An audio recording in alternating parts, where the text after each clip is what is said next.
기억하자 3.1절. 105년 되는 3.1절. 해마다 저희 교회는 3.1절 특별 예배를 드리는데 오늘 기독교 초등학교 학생들이, 중학교 학생들이 미국 다녀오더니 많이 기량이 좋아졌고 찬양대도 뭐 그 정도 하면은 잘하는 거예요. 오늘 3.1절 노래를 우리 교회 지휘하시던 박태연 씨가, 송영필 목사님이 장인어른이 지금 고인이 되셨지만은 그 곡을 작곡하셨어요. 특별한 의미가 있는 줄 믿습니다. 얼마 전에 우리 대통령께서 민병기 상사 모친과 함께 그 묘비를 찾아가신 적이 있는 것 같아요. 105년 전에 3.1 운동 때만 애국지사가 있는 것이 아니라 환경은 좀 다르고 싸움은 좀 다르지만은 지금도 나라를 사랑하고 나라를 아끼고 자기 목숨 하나 조국을 위해서 던질 수 있는 많은 애국자가 있다고 하는 것을 우리 후배들은 잊지 않아야 될 줄 믿습니다. 천안함 희생자 고 김태석 원사의 막내딸 김혜범 학생의 편지를 언젠가 저희 음악회에서 한번 대독한 적이 있습니다. 안녕하세요. 저는 천안함 사건 때 용감하게 전사하신 46명의 용사 중에 한 분인 고 김태석 원사의 막내딸 김혜범입니다. 현재 저는 두 언니와 사랑하는 엄마와 함께 오순도순 살고 있습니다. 저의 아버지는 제가 춤추는 것을 참 좋아하셨지요. 돌아가시기 한 달 전에 고모에게 전화하셔서 세 딸이 지금 내 앞에서 소녀시대 춤추면서 재롱을 부리고 있어 난 참 행복한 아빠야. 아버지를 잃고 약 10여 년이 지났습니다. 그동안 저는 일부러 생각을 피해왔던 것 같아요. 아빠와 행복했던 순간들을 추억하며 눈물이 자꾸 흘렀고 제가 눈물을 흘리면 하늘에서 아빠가 많이 슬퍼하실 것 같았거든요. 오랫동안 가장의 자리를 못 지킨 것을 우리에게 많이 미안해 하실 것 같아서 그랬어요. 그러다 보니 아버지의 얼굴이 점점 기억 속에서 희미해져 갔지요. 하지만 요즘에는 일부러 아버지의 사진을 자주 꺼내서 그 얼굴을 물끄러미 바라보곤 해요. 아버지는 우리의 조국 대한민국의 해상을 수호하시기 위해 45분의 전우들과 함께 목숨을 바쳤다는 사실을 제가 커가면서 더 알게 되었어요. 그 희생으로 우리 지금 평화와 안식을 누리고 있다고 굳게 믿거든요. 저는 이런 아버지가 너무나도 자랑스러워요. 아빠 사랑해요. 오늘 제105주년 3.1절 주일입니다. 1919년 3월 1일 정오를 기하여 한민족이 일본의 식민 통치 항거하고 독립선언서를 발표하여 한국의 독립의사를 전 세계 만방에 알리고 온 민족이 총궐기하여 평화적 시위를 전개한 날입니다. 많은 목사님과 장로들이 3.1 운동을 주도했고 그리고 첫 번째 만세를 부른 장소도 대부분 예배당이었다고 합니다. 그런데 살해된 분들이 대부분 기독교인들이었다고 하지요. 3.1 운동의 피검자 중 기독교인이 가장 많았다고 합니다. 여성 피검자의 경우는 기독교인 65.6%가 넘었다고 합니다. 105년 전에 지난 3.1 운동, 점점 우리들 머릿속에서 흐려져 가고 있습니다. 또한 전국에서 가장 큰 참화를 입은 곳이 교회당이었습니다. 그 중에 대표적인 교회는 화성에 있는 제암리 교회입니다. 1919년 4월 15일 오후 2시 일본 경찰과 헌병은 제암리에 있는 교인들과 독립 사람에게 알릴 것이 있다고 교회로 모이라고 했습니다. 교회에 들어갔던 사람들 밖에서 문을 잠그고 소귀를 뿌리면서 교회에 불을 질렀다고 그러죠. 이 같은 학살을 저지른 일제 증거 인멸을 위해 교회당에 불을 질러 23명이 불에 타 죽고 뛰어나온 6명은 뜰에서 칼에 잔인하게 찔려 죽고 말았습니다. 그때 한 부인이 어린 아기를 창문 밖으로 겨우 내어놓으면서 아기만 살려달라고 애원을 했지만은 일본 군경은 그 아이마저 찔러 죽였다고 합니다. 하나님께서는 모든 것을 보시고 알고 계십니다. 역사를 주관하시고 계시는 하나님 앞에서 우리는 지금 어떻게 살고 있는지, 얼마큼 눈물을 흘리며 기도하고 있는지, 주님께 나가는 백성인지 한번 생각해 보시기를 바랍니다. 시편 33편 12절에 여호와를 자기 하나님으로 삼는 나라 곧 하나님의 기업으로 선택된 백성은 복을 받는다고 했습니다. 지나간 5, 60년간 대한민국은 세계 유례 없이 찾아볼 수 어려울 정도로 발전하고 가장 빈곤한 나라에서 이제 원조를 주는 나라로 바뀌었습니다. 경제 수출 규모는 세계 7번째고 경제 규모는 12번째라고 하죠. 스포츠는 세계 4위고 여자 골프는 세계를 석권했습니다. 하나님의 은혜를 망각하는 민족을 과연 하나님께서 계속 축복하실런지요? 지금 대한민국 상공에는 검은 구름이 도사리고 있습니다. 역시 우리가 너무나 잘 알고 있지만은 금년도에 우리나라가 가장 겪어야 할 3대 위기는 우리들이 말한 것이 아니라 세계를 주도하는 정치인들이 한 얘기죠. 북한의 핵 도발, 두 번째로 기후변화, 세 번째로 경제가 밑바닥을 친다고 하는데, 이것을 극복하려면 우리 정치인들, 이 나라를 사랑하고 아끼는 모든 국민들이 한마음 한뜻이 되어서 정말 나라를 되살리는 일에 힘써야 되는데, 지금 2006년 기준 OECD 국가 중에서 자살률 1등이 대한민국이라고 그랬죠. 사교육비 부담도 OECD 국가 중에서 대한민국이 1등이래요. 흡연율도 세계 1위요. 이혼율도 OECD 국가에서 대한민국이 1위고, 교통사고도 1위고, 40도 이상의 술 소비량도 세계에서 대한민국이 1위라고 합니다. 이러한 상황 속에서 과연 하나님께서 이 민족을 어떻게 돌봐주셔야 되는지 우리 믿는 사람들은 한 번 정도 생각을 해야 되지 않나. 오늘 탁월한 얘기가 있습니다. 일찍이 아시아의 황금시대에 동방의 밝은 동대였던 코리아, 그 등불 다시 한번 켜지는 날, 그대는 동방의 밝은 빛이 된다고 했습니다. 우리나라의 부흥 목사로 유명했던 고 신현군 목사님께서 제사장의 사명이 우리나라에 있다고 말씀을 종종 했습니다. 제사장의 으뜸가는 사명은 곧 하나님을 섬기는 일이라고 했습니다. 두 번째, 제사장의 사명은 기도의 사명이라고 했습니다.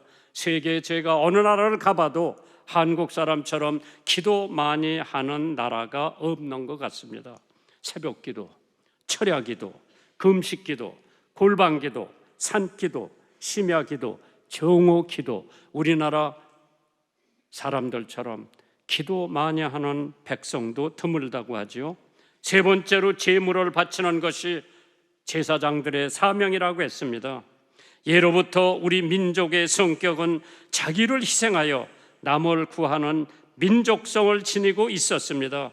그런데 서양 문물이 들어와서 그런지 언제부터 아파트가 생겼는지 우리가 이웃사람하고 떡 하나 나눠 먹을 수 없을 정도로 폐쇄된 사회에서 저들이 살고 있습니다. 얼마 전에 저희 방송국을 늘 많이 도와주셨던 한 분이 계셔서 우리나라 아이스크림이 있기 전에 미군 부대에서 제가 아이스크림 한 통을 사가지고 그 집에 가서 초인종을 눌렀어요. 그 새 눕갈만한 데서 안에서 좀 문 좀 열어주세요. 제가 아이스크림 한 통을 갖고 왔어요. 거기서 그 집 지키는 분이 저더러 뭐라고 그러는 거니, 우리 주인께서 누가 와도 문을 열어주지 말라고 그래서 문을 열어줄 수 없습니다. 아이스크림이 점점 녹아가는데 그 집 아이스크림 전하지 못하고 다시 갖고 나와서 쓰레기통에다 버릴 수 없는 심정. 옛날에는 대가족이 모여서 가을에 떡을 하면 그 시루떡을 가지고 이웃집에 가서 다 나눠 먹고 그 집에서 떡을 만들면 또 우리 집이 갖다 주고 하는 그러한 풍속은 이제 찾아보기가 어려운 때가 되었습니다. 하나님께서 참 우리나라를 얼마나 사랑하셨는지 모르지요. 한민족의 또 하나의 사명을 주신 것은 선지자의 사명을 주셨다고 했습니다. 하나님께로 받은 메시지, 복음의 메시지, 130년 전에 선교사들이 와서 우리들에게 복음을 전한 그 복음의 메시지, 이제 우리가 받았으니 우리가 나누어 줘야 하는데, 지금 우리나라 선교사가 한 3만 명이 전 세계에 나가서 복음을 열심히 전하고 있습니다. 한민족의 사명은 천국 건설의 사명이 있다고 했습니다. 느헤미야 애국자 중에 애국자입니다. 비록 포로 생활을 하고 있었지만은 수상궁에서 아닥사스다 왕의 수종을 드는 그래도 좋은 자리에 있었던 것 같습니다. 조국에서 온 형제들에게 조국의 소식을 들었다고 했을 때 첫째, 환난과 능욕을 받고 있다. 두 번째, 예루살렘 성이 회파가 됐다. 세 번째, 성문이 다 소화가 되어서 참 보잘것없는 나라가 되었다고 소문을 들었을 때 느헤미야는 조국을 위해서 눈물을 흘렸다고 했습니다. 느헤미야는 조국을 위해서 회개하고 조국을 위해서 기도했다고 했습니다. 오늘날 우리 민족 총체적인 위기에 처했다고 합니다. 제가 한 얘기가 아니고요, 신문에 이런 보도가 나왔죠. 폼페오 미국은 아세아의 억지력 상실 직전이라고 그랬고요. 또 펜타 옛날에 국방장관이었죠. 더 큰 결과를 초래할 수 있다. 북한의 고강도 도발 가능성을 경고했습니다. 볼튼 보좌관은 트럼프는 북과 핵을 직거래한다고 나와 있는데, 참 이런 거를 읽을 때마다 누가 이 나라 이 민족을 위해서 눈물을 흘리며 하나님 앞에 기도하고, 이 나라 어떻게 세워진 나라인데 죽서서 개줄 수 없는 것 같이 여러분과 제가 이 나라 이 민족을 지켜야 되는 줄 믿으시면 아멘 하시기 바랍니다. 위대한 이태리의 개혁자 가리바돌이라고 하는 사람이 있어요. 그 사람이 하루는 청년들 수천 명을 모아놓고, 청년들이요, 조국의 자유를 위하여 분기분절할 용의는 없는가 외쳤을 때에 한 겁 많은 청년이 나서면서, 선생님, 만일 제가 나가서 싸우면 제게 무슨 보상이 있을까요? 그때 그의 대답은 엄하고도 위험 있는 대답을 했습니다. 보상? 그것은 부상과 배고픔과 죽음이다. 그러나 기억하라, 네 상처로 말미암아 이태리의 자유를 누릴 것이다. 그 말을 들은 그 청년은 그 즉시 용기를 얻어, 그럼 저는 죽음을 취하려 합니다 하고 싸움터로 나갔다고 합니다. 다니엘서 2장 44절에 이 열왕의 때에 하늘의 하나님이 한 나라를 세우시리니 이것은 영원히 망하지도 아니할 것이요 그 국권이 다른 백성에게로 돌아가지도 아니할 것이요 도리어 이 모든 나라를 쳐서 멸하고 영원히 설 것이라고 했습니다. 바로 그것이 대한민국이 되기를 주님의 이름으로 축원합니다. 스가랴 8장 7절에 만군의 여호와가 말하노라, 내가 내 백성을 동방에서부터 서방에서부터 구원한다고 했습니다. 조국의 위기 소식을 들은 느헤미야 눈물을 흘렸다고 했습니다. 대한민국이 위기 속에 있을 때에 누가 대한민국을 위해서 밤을 새가며 눈물을 흘리며 기도할 것인가? 느헤미야 1장 4절에 내가 이 말을 듣고 앉아서 울고 수일 동안 슬퍼하며 하늘의 하나님에게 금식하며 기도를 했다고 했습니다. 눈물은 강철도 녹인다고 했습니다. 캘빈이 말하기를 기도의 눈물은 이것이 성도의 무기라고 했습니다. 정몽주 어머니 이 씨는 정몽주에게 절개를 지키라고 백로가를 읊어줬다고 그러죠. 백로야 백로야 검은 까마귀 떼 속에 가지 말라.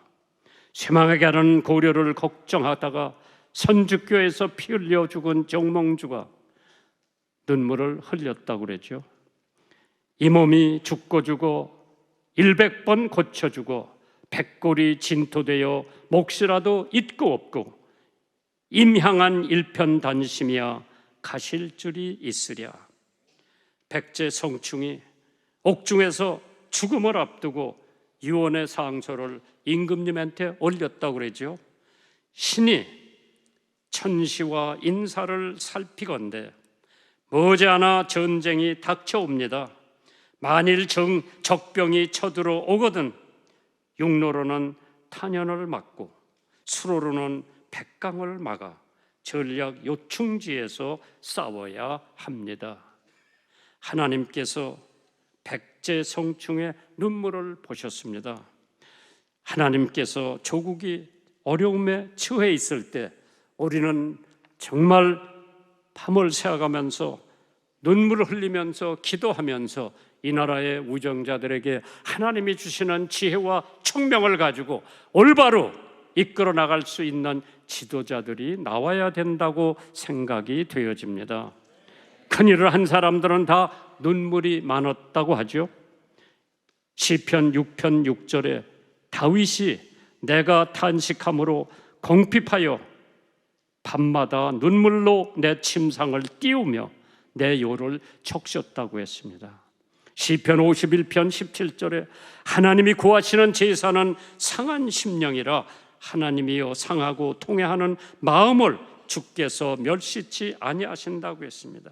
예레미야 선지자 얼마나 눈물을 많이 흘렸던지 예레미야를 가리켜서 눈물의 선지자라고 했습니다.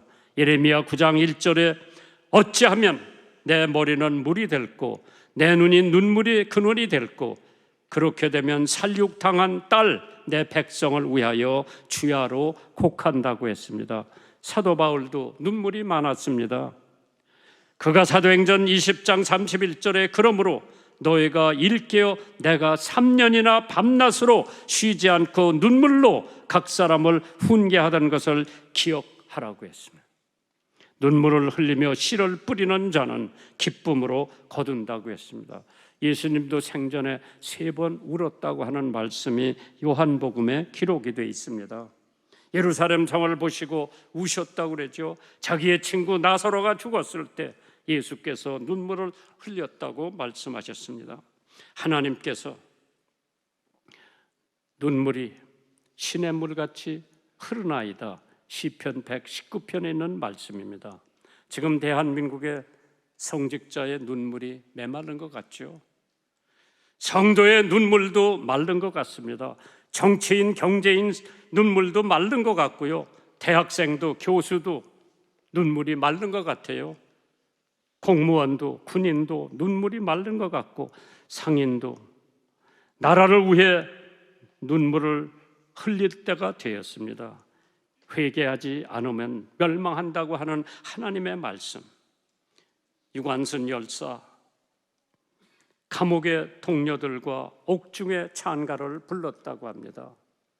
내 손톱이 빠져나가고 내 코와 귀가 잘리고 내 손과 다리가 부러지고 그 고통을 이길 수 있사오나 나라를 잃어버린 그 고통은 견딜 수가 없습니다.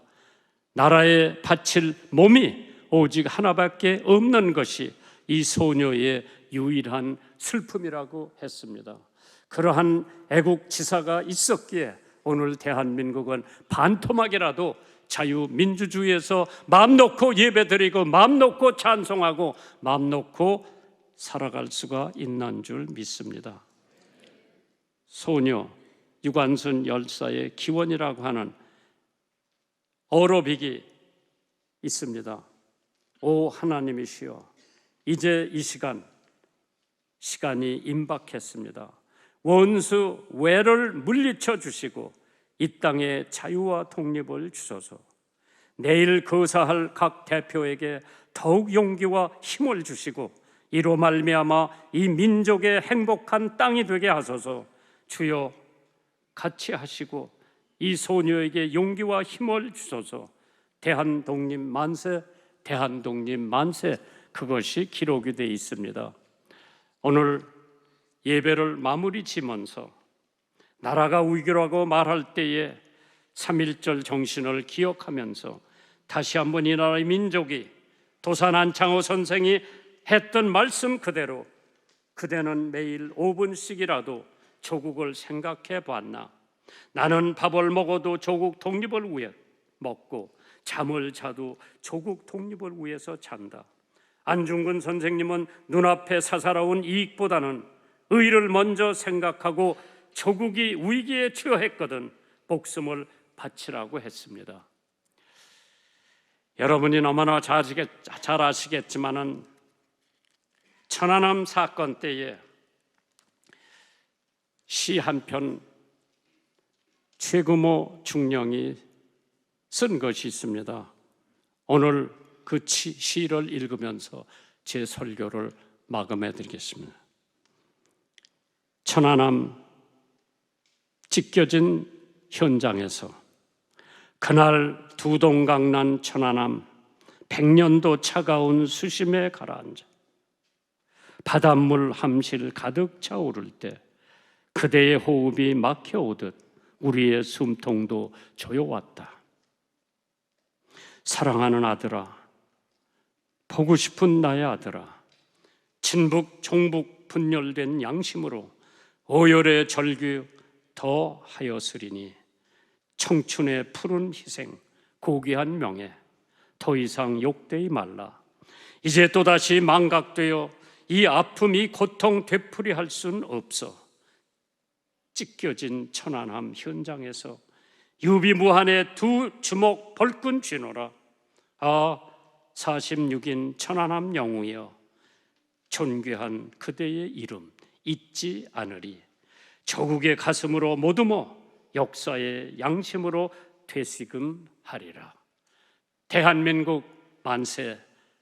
하나님이 보호하사 우리나라 만세. 하나님께서 오늘 3.1절을 계기해서 우리 학생들도 3.1 정신을 절대 잊어버리지 않고 기억하는 어린 청소년 되시기를 주님의 이름으로 축원합니다.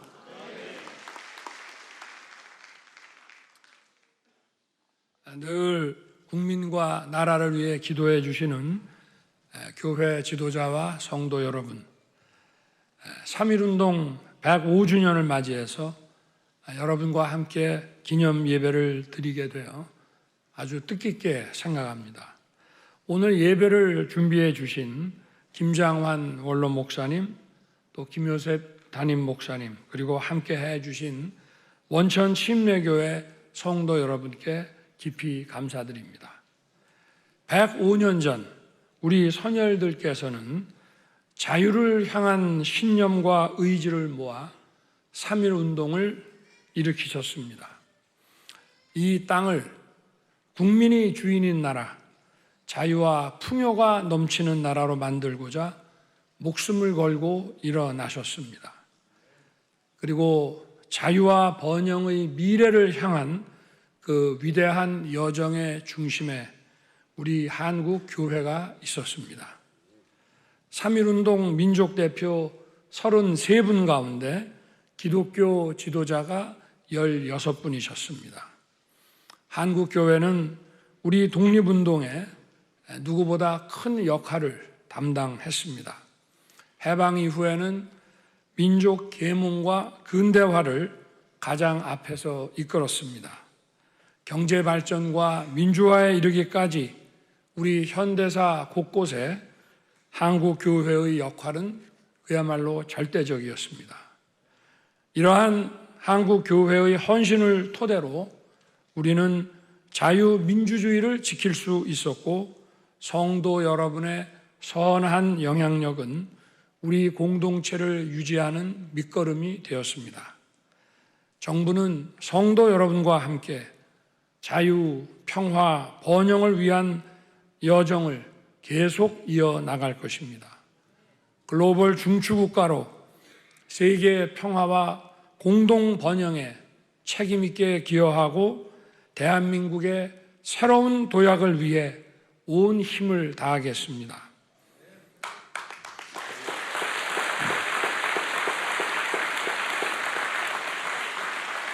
우리가 누리는 자유와 풍요를 북녘 땅까지도 확장하는 데에도 노력을 아끼지 않겠습니다. 기도와 격려로 함께 해주시기 바랍니다.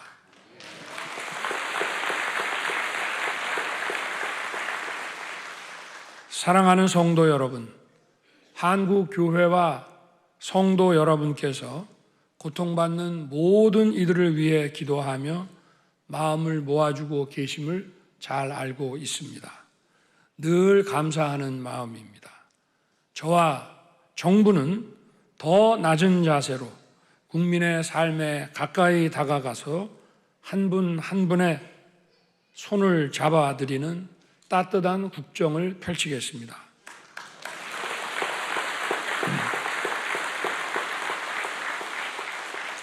하나님의 크신 은혜와 축복이 항상 여러분과 함께 하시기를 기도하겠습니다. 감사합니다.